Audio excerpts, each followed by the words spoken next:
Today on Talk Jeju, we're talking about the one-year anniversary of the Sewol's sinking. As always, Todd Thacker joins me in the studio.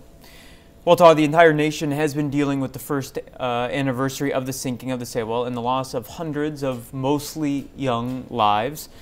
You know, as a parent, and I'm sure you would agree with me, it's an unthinkable loss for the family members of the victims.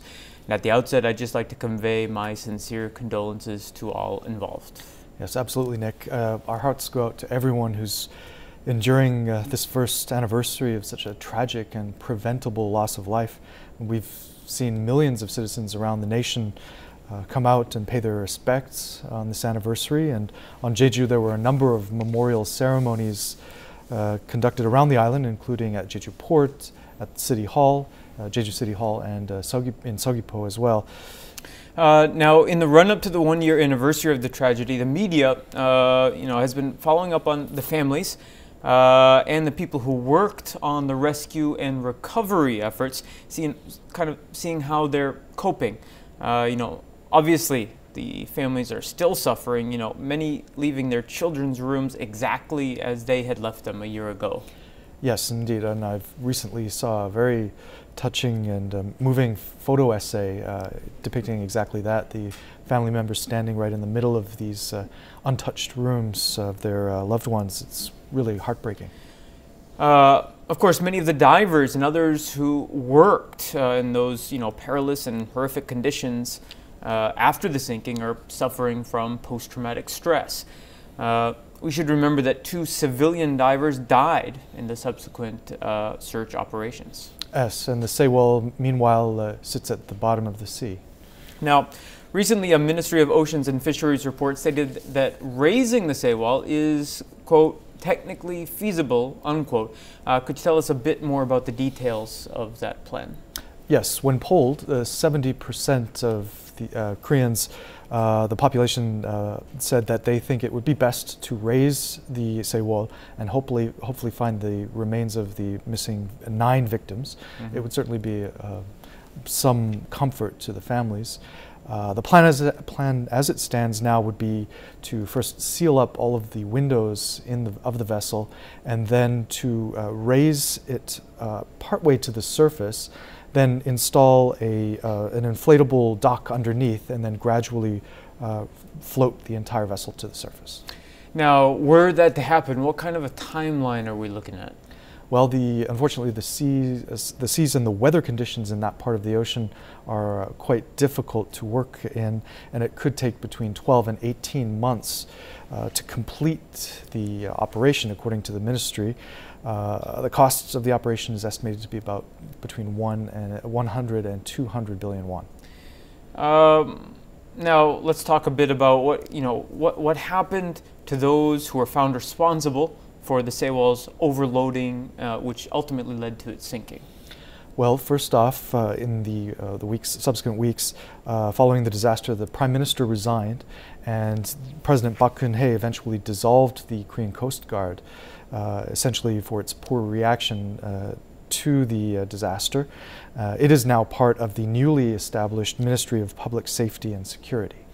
And the crew who ordered the passengers to stay where they were while they themselves abandoned ship? Yes, the captain and the crew got prison sentences from between 5 and 36 years, the captain narrowly escaping the death penalty.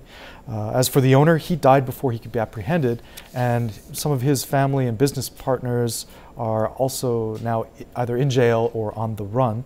The captain of the first Coast Guard vessel to arrive on the scene was also charged with negligence and received a 4-year jail term. Now, as a result of the subsequent investigation by police and prosecutors, it was found that a number of port officials and government officials, both here in Jeju and on the mainland, and I really want to note here that some of these people were related to what happened with the Sewol, and some weren't. Anyway, some of these people had taken bribes to falsify documentation on cargo loads. That's right. In the past 6 months or so, we've seen a substantial number of warrants and indictments being issued, including on a Jeju Port Transport Union executive and a former official at the Ministry of Oceans and Fisheries. So anyway, some people have been held accountable. And yet, here at KCTV, we broke the story earlier in the year about continuing problems with falsified weight certificates for these cargo trucks. The investigation found that potentially dangerous cargo loads were still making their way onto passenger ferries that were here in Jeju. This despite the heightened scrutiny that that resulted from the Sewol disaster. Yes, I think that was a real shock to everyone. In fact, when I looked into it, I was also surprised to find that prior to the Sewol's sinking, cargo loads were actually not required to be inspected. There was just documentation required. Right. So, moreover, in fact, the investigators, when they looked more deeply into the operation of the Sewol, they discovered that the Incheon-Jeju route of the Sewol, which started in March 2013, it had been overloaded with cargo in some 139 sailings, which is a shocking number, and there was an estimated profit of about 3 billion won to the company. Now, and that said, though, the ferry passed all the government safety checks at the time. So clearly these safety checks weren't really helping the situation. What is happening now regarding them? Well, in March, a new multi-trillion won national safety plan was announced. It includes more money for training, supervision, and manpower in maritime rescue, and certainly more for more ships and helicopters to be used on the job. Okay, so now let's talk about how Jeju Islanders were affected, both directly and indirectly. And also, I'd like to hear about the measures the province put in place for its citizens, after the sinking. Right. So 2 locals died in the sinking, and 3 are still listed as missing, with 24 having survived. The province first supplied the families with 112 million won in relief and emergency welfare funds, and then last July they topped it up with a further 63 million won. To help the families make ends meet. A lot of them lost vehicles in the sinking. And I'd like to point out that at least some of those vehicles were cargo trucks, on which their drivers depended for their livelihoods. And the local economy overall took a huge hit as well. Tourism being so important to the island.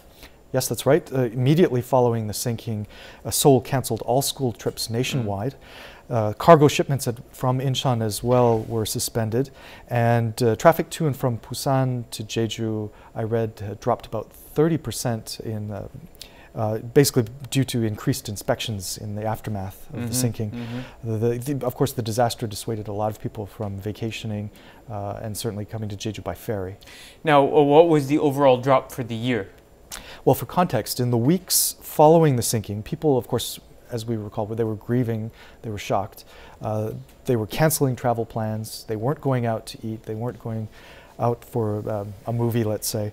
So in a poll of some 400 business owners conducted by the Korea Federation of Small and Medium-Sized Enterprises, in the following weeks, about 80% of hotels and restaurants saw a drop in sales in the wake of the Sewol, on average about a third of what was normal. And that had a ripple effect from which it took months to recover, right? Yes, that's right. For Jeju, for example, in the weeks following the Sewol's sinking, ferry traffic, number of passengers taking ferries dropped by half. And by the end of the year, those numbers were down between 29% and 42%, depending on which mainland departure port you look at. Well, Todd, before we say goodbye today, I'd like again to offer our condolences to all of those affected by the tragedy. Sure, Nick. I really think that, looking at this whole story, I think we in the media have a real solemn responsibility to, keep following this story, which is ongoing, and to, help all of us to learn what happened in the disaster and to ensure that it doesn't happen again. I agree. Thank you, Todd. Thank you. And that does it for us here today. Thank you for tuning in, and I hope you'll join us next week at the same time. If you have any questions or comments, please email them to talkjeju@kctvjeju.com. 시청해주신 여러분, 고맙습니다.